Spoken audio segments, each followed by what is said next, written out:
29 మండల 29,000 ఉన్నా కూడా ఇక్కడ మెజార్టీ 3,500 ఉంటుంది. మిగతా దానితో పోలిస్తే మెజార్టీ వచ్చింది, కానీ మిగతా మండలాలతో పోలిస్తే ఇక్కడే తెలుగుదేశం పార్టీకి బాగా ఓట్లు వచ్చినాయి. నాకు తెలిసి ఎక్కువ బూతుల్లో మెజార్టీ వచ్చిన మండలం కూడా ఇదే. బీటీపల్లె కావచ్చు, నాగలగుట్టపల్లె కావచ్చు, దేవరగుట్టపల్లె కావచ్చు. అసలు పాపం వరిగుట్టపల్లె వాళ్ళు అయితే ఎప్పుడు ఆడ కనపరు, ఎక్కడ రారు, ఏంది అడగరు. ఆ ఊర్లో కూడా మెజార్టీ. వరిగుట్టపల్లె కూడా 40 ఓట్లు మెజార్టీ. ఇంకా మేము వస్తాయనుకున్నట్టు మిస్ అయినాయి కల్లూరుపల్లె ఇట్లాంటి.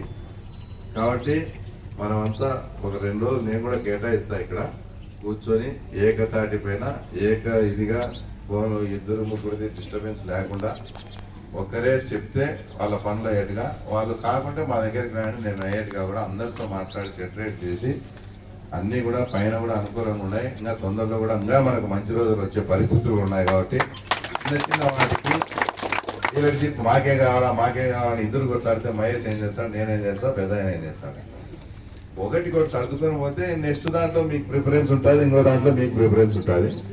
సర్దుకొని పోయి ఈసారి వచ్చే స్థానిక సంస్థల సర్పంచుల్లో కానీ జెడ్పీటీసీ ఎలక్షన్స్లో కానీ తప్పకుండా మనం తెలుగుదేశం పార్టీ గెలిపించుకొని పోతేనే మనకు చంద్రబాబు నాయుడు దగ్గర విలువ గౌరవం ఉంటుంది.